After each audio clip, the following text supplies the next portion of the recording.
అందరికి నమస్తే, good morning, welcome to Sakshi today. ఈ రోజు వార్తలను విశ్లేషిస్తే 100 కోట్ల రూపాయల భూమిపై మంత్రి సవిత అనుచరుల కన్ను. గోరింట్లలో 97 ఎకరాలు కాజేసేందుకు కుట్ర. రైతులను బెదిరించి ల్యాండ్ సీలింగ్ భూమిని చేజెక్కించుకునే యత్నం. పంజాబ్కు చెందినటువంటి ఒక కంపెనీకి రిజిస్ట్రేషన్ చేసి తర్వాత ఒక ప్రైవేట్ కాలేజీకి కట్టబెట్టే యత్నం. ఇప్పటికే కొందరు రైతులు నుంచి భూమి లాక్కున్న వైనం అమ్మడానికి ససేమిరా అంటున్నటువంటి రైతులు.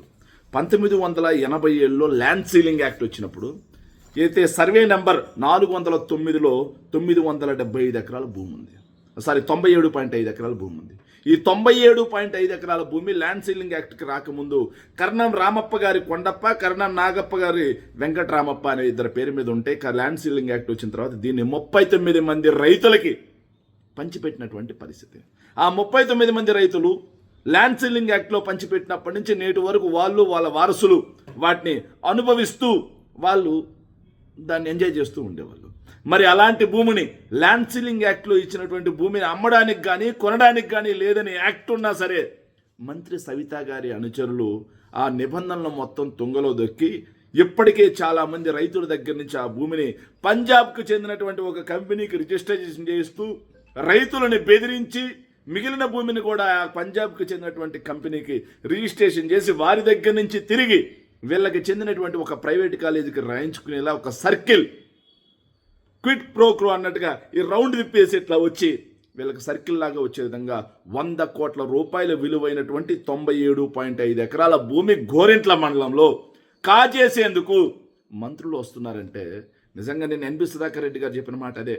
మంత్రులే ఎక్కడ దొరుకుద్దా దోచుకుందాం, అవినీతి చేద్దాం, అక్రమాలు చేద్దాం, భూ కబ్జాలు చేద్దాం, ప్రజల నుంచి లాగేసుకుందాం, దోచుకుందాం అని చెప్పి చూస్తూ ఉంటే మేమేం చేస్తామని ఎన్బి సుధాకర్ రెడ్డి గారు చెప్పినట్టుగా మంత్రి సవిత గారు పొద్దున్న లేస్తే నిద్ర లేచిన దగ్గర నుంచి జగన్మోహన్ రెడ్డి గారి మీద పడి ఏడవడానికి తప్పిస్తే ఆ శాఖని అట్లే గాలి వదిలేసింది. ఇంకోవైపు తనకు ఓట్లేసి గెలిపించినటువంటి అనంతపురం ప్రాంత ప్రజలకి ఎంతలా, ఆ ప్రాంత రైతులకి ఎంతలా పోటు పొడుస్తూ ఉన్నారు అనడానికి నిదర్శనంగా ఇది.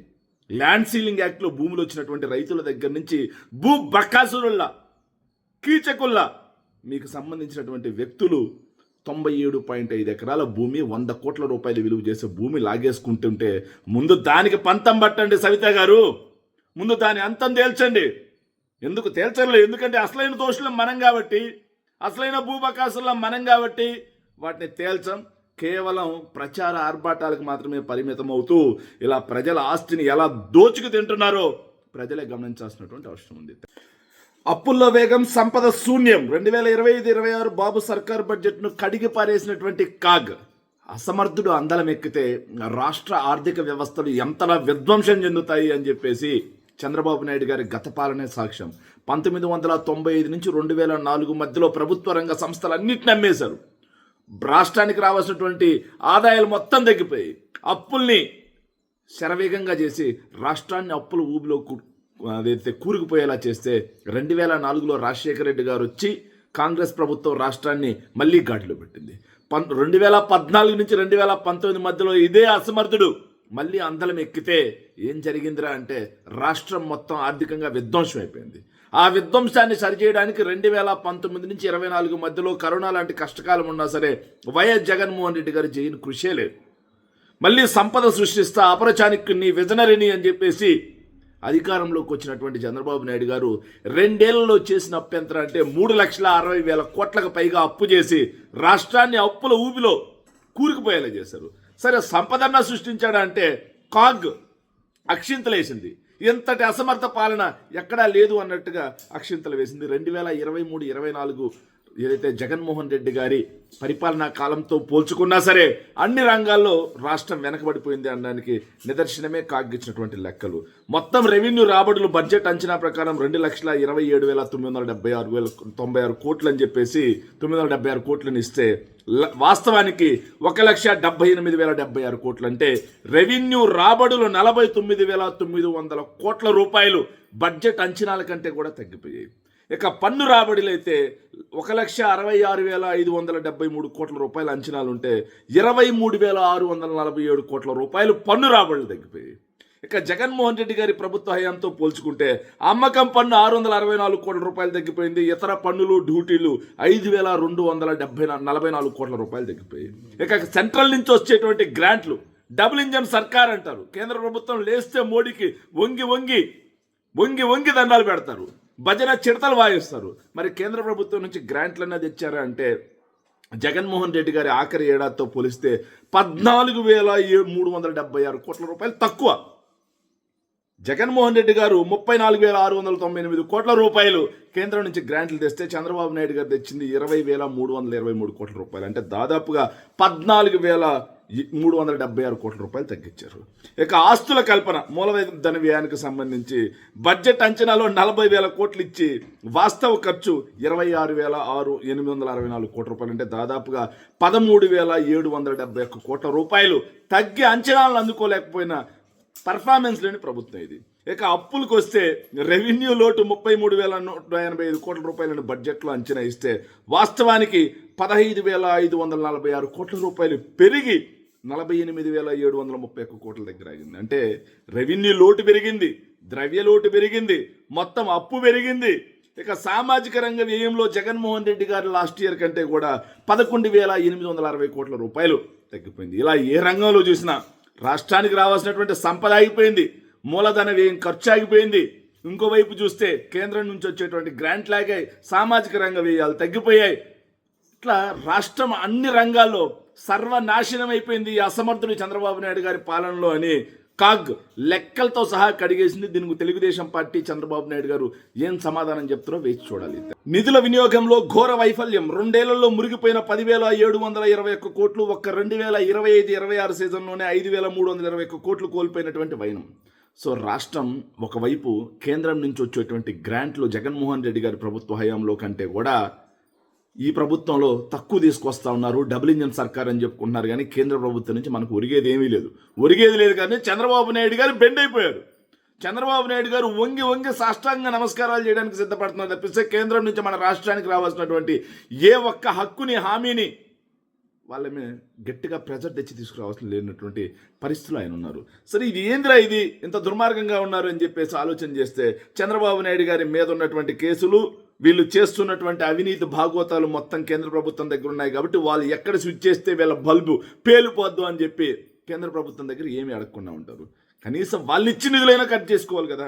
గత 2 సంవత్సరాల్లో 2024-25 ఆర్థిక సంవత్సరానికి సంబంధించి వాళ్ళు పంపించిన వాటిలో 5,400 కోట్ల రూపాయలు ఖర్చు చేయకపోవడం వల్ల వెనక్కి వెళ్ళిపోయి, ఇక 2025-26 ఆర్థిక సంవత్సరానికి వచ్చేసరికి 5,321 కోట్ల రూపాయలు ఖర్చు చేయలేకపోవడం వల్ల మళ్ళీ వెనక్కి తిరిగి వెళ్ళిపోయి మురిగిపోయినటువంటి పరిస్థితి. మొత్తంగా 10,721 కోట్ల రూపాయలు రాష్ట్రంలో ఖర్చు చేసి రాష్ట్ర అభివృద్ధి కోసం వాడాల్సినటువంటి నిధులు వీళ్ళ అసమర్థ పరిపాలన వల్ల ఈ మంత్రులు, ఇదే విధంగా ముఖ్యమంత్రి దుబారా, మంత్రులందరూ కూడా విలాసంగా తిరగటం, వెచ్చలవిడిగా తిరగటం, శాఖలో పట్టు కోల్పోవటం, ఫైల్ క్లియరెన్స్లో వెనకబడడం వల్ల 10,721 కోట్ల రూపాయలు రాష్ట్రానికి ఖర్చు చేయాల్సినటువంటి నిధులు వెనక్కి వెళ్ళిపోయాయి. అంటే వీళ్ళు ఎంతటి తాస్కారంగా ఉన్నారు, ఎంతటి ప్రజలంటే లెక్క లేకుండా ఉన్నారు, రాష్ట్రం మీద బాధ్యత లేకుండా ఉన్నారని నిదర్శనం కదా. దీంట్లో 40% అంటే దాదాపుగా 2,000 కోట్లకు పైగా కేవలం ఒక్క పవన్ కళ్యాణ్ గారి గ్రామీణాభివృద్ధి శాఖలోనే వెనక్కి వెళ్ళిపోయి. పవన్ కళ్యాణ్ గారికి సినిమాలు చూడడానికి, పవన్ కళ్యాణ్ గారికి స్పెషల్ ఫ్లైట్లు వేసుకొని అక్కడికక్కడ ఊరేగడానికి, పవన్ కళ్యాణ్ గారికి ఫోటోషూట్లు వేసుకోవడానికి టైం దొరుకుతుంది. కానీ తన గ్రామీణాభివృద్ధి శాఖలో 2,000 కోట్లకు పైగా నిధులు కేంద్ర ప్రభుత్వం నుంచి వచ్చి మన గ్రామాల్లో పారిశుద్ధ్యానికి, మన గ్రామాల్లో రోడ్లకి, మన గ్రామాల్లో మౌలిక వసతులకు కేటాయించినటువంటి నిధులు ఈయన పరిష్కరించకపోవడం వల్ల, ఫైల్ క్లియర్ చేయకపోవడం వల్ల వెనక్కి వెళ్ళిపోయి మన గ్రామాల్లో పారిశుద్ధ్యం పడకేసింది. ఎక్కడ చూసినా రోడ్లు లేవు. ఇంకో రకంగా గ్రామాలు మొత్తం వెనకబడిపోయి మౌలిక వసతులు లేక 20-30 ఏళ్ళు వెనక్కి వెళ్ళిపోతా ఉన్నాయి ప్రభుత్వ హయాంలో. కానీ పవన్ కళ్యాణ్ గారు మాత్రం హైదరాబాద్లో కూర్చొని ముక్కు సర్జరీ, అది ఏం సర్జరీ, ఇది ఓపెన్ హార్ట్ సర్జరీ ఏమైనా జరిగిందా? ముక్కుకి సైనస్ సర్జరీ అందరికీ జరుగుతూ ఉంటుంది. కానీ అదే సాకుగా పెట్టుకొని అక్కడే కూర్చొని శాఖని, ఆయనకి ఇచ్చినటువంటి మంత్రిత్వ శాఖల్ని, పరిపాలనని గాలికి వదిలేసి కేవలం సింపతి రాజకీయాలు చేస్తూ, రెచ్చగొట్టే రాజకీయాలు చేస్తూ రాష్ట్ర ప్రజల్ని ఎంతలా మోసం చేస్తున్నారు అనడానికి ఇవన్నీ నిదర్శనం. Thank you. ఈ తెలుగు తమ్ముళ్ళు అధికారంలోకి వచ్చింది ప్రజల సంపదని పందికొక్కులా తినడానికి అనడానికి నిదర్శనమే ఇది. ఎంత దుర్మార్గం అంటే వీళ్ళు అధికారంలోకి వచ్చిన తర్వాత ఇక్కడ అక్కడ అని లేకుండా వీళ్ళ దోపిడీకి కాదేది అనర్హం. ఎంత దుర్మార్గంగా దోచుకుంటున్నారంటే ఆఖరికి రైతుల సొమ్ము కొనుగోలు కేంద్రాల దగ్గర పట్టాభిషేకం అని చెప్పి వార్త వచ్చింది. వాళ్ళకి సంబంధించినటువంటి ఒక మంత్రి గారి వియంకుడికి మొత్తం కట్టబెట్టేటువంటి పరిస్థితి. పట్టాభి ఆగ్రోస్కి గత సంవత్సరంలో రవాణా చేసినటువంటి పట్టాభి ఆగ్రోస్కి ఎంతలా దుర్మార్గంగా వీళ్ళు దోచిపెడుతున్నారనడానికి నిదర్శనమే ఈ వార్త. మామూలుగా అయితే రాష్ట్ర ప్రభుత్వం 75 కేజీల బస్తా ఏ గ్రేడ్ అయితే 1791 రూపాయలు డబ్బులు చెల్లించి మరీ కొనుగోలు కేంద్రాల్లో మద్దతు ధరించి ప్రభుత్వమే కొనాలి. ఇక నార్మల్ రకం అయితే 1771 రూపాయలు కొనాలి. కానీ గత ఖరీఫ్లోను గత రబీలోను ఈ సీజన్లోను కూడా ప్రభుత్వం చేతులు ఎత్తేసింది. ఆఖరికి కొనుగోలు కేంద్రాలు ఏర్పాటు చేయడానికి మా దగ్గర డబ్బులు లేవని ఆంబోతు మంత్రి అయినటువంటి అచ్చెన్నాయుడు గారు నిస్సిగ్గుగా చెప్పినటువంటి పరిస్థితి. ఎంతలా అంటే 3,61,000 కోట్ల రూపాయలు అప్పులు చేసినటువంటి ఈ ప్రభుత్వానికి, వేలకు వేలు కాంట్రాక్టర్లకు దోచిపెడుతున్నటువంటి ఈ ప్రభుత్వానికి, కార్పొరేట్లకు 1,000 కోట్ల రూపాయల విలువైనటువంటి భూముల్ని పప్పు బెల్లాల్లో అప్పనంగా కట్టబెడుతున్నటువంటి ఈ ప్రభుత్వానికి, మనకు అన్నం పెట్టే రైతన్నకి సాయం చేయడానికి డబ్బులు లేవంట. ఎంత దుర్మార్గ ప్రభుత్వం చూడండి ఇది. కొనుగోలు కేంద్రాలు ఏం చేయడానికి డబ్బులు లేవు. ఆరుగాలం రైతన్న పండించి ప్రకృతి విపత్తుల్ని చీడ పీడల్ని ఎదుర్కొని రేయనక పగలనక కష్టం చేసే ధాన్యం పండిస్తే ఆ ధాన్యం కొనుగోలు చేయడానికి ప్రభుత్వానికి చిత్తశుద్ధి లేదా? కొనుగోలు కేంద్రాలు ఏర్పాటు చేయకపోవడంతో దళారులు మొత్తం ఎంటర్ అయిపోయి ఎంత దుర్మార్గం 1,100 నుంచి 1,300 రూపాయలకే రైతుల దగ్గర నుంచి కొంటున్నటువంటి పరిస్థితి. ఎందుకంటే కొనకపోతే రైతులు ఎక్కడ ధాన్యాన్ని దాచుకోవాలో తెలియదు. ప్రభుత్వం ఏమో మా దగ్గర గోనె సంచులు లేవు, మా దగ్గర ఆగండి అని చెప్పే పరిస్థితి. ఆఖరికి కొంటున్నటువంటి ప్రభుత్వం బస్తాకు 100 రూపాయలు ప్రభుత్వం నేరుగా లంచం తీసుకుంటుందని ప్రభుత్వం రైతులు వచ్చి మాట్లాడేటువంటి పరిస్థితి. దీనివల్ల టన్నుకి 6,500 నుంచి 9,300 రూపాయలు రైతు నష్టపోతున్నాడు. మరి ఎక్కడితో అయినా రైతుకు జరుగుతున్న మోసం ఆగిందంటే అక్కడ తాగట్లా. ఎంత దుర్మార్గం అంటే రైతు దగ్గర వీళ్ళు కొనుగోలు కేంద్రాలు వాళ్ళు బస్తాలు లేవు అవి లేవు అని చెప్పి కొనట్లేదు. ఎందుకంటే కొనుగోలు కేంద్రాలు వాళ్ళు టీడీపీకి సంబంధించిన వ్యక్తులే, ఇక్కడ కొంటున్నటువంటి మధ్యలో దళారులు టీడీపీకి సంబంధించిన వ్యక్తులే. వీళ్ళు రైతుల దగ్గర నుంచి కొన్న తర్వాత వీళ్ళు 1,700 రూపాయలకి కొనుగోలు కేంద్రాలకు అమ్మేస్తూ ఉన్నారు. అంటే మధ్యలో బస్తా మీద దాదాపుగా 500 నుంచి 600 రూపాయలు ఎక్స్ట్రా పెట్టుకొని రైతుల దగ్గర నుంచి దళారులు కొని దళారులు ప్రభుత్వానికి అమ్ముతున్నారు తప్పిస్తే ప్రభుత్వం నేరుగా దళారుల దగ్గర నుంచి కొనట్లేదు. ప్రభుత్వం నుంచి డబ్బులైతే దళారులకు వెళ్తున్నాయి తప్పిస్తే నిజంగా లబ్ధిదారులైనటువంటి రైతులకు వెళ్ళట్లేదంటే రైతులను అడ్డుపెట్టి వీళ్ళు దాదాపుగా 3,000 కోట్ల రూపాయల నుంచి 5,000 కోట్ల రూపాయలు దోచుకునేందుకు, ప్రభుత్వ సొమ్మును దోచుకొని రైతన్నకు పోటు పొడిచేందుకు ఎంతటి స్కీమ్ వేశారనేది కూడా, ఎంతటి దుర్మార్గమైనటువంటి వ్యక్తులు అనేది కూడా ప్రజలు గమనించాలి. Thank you.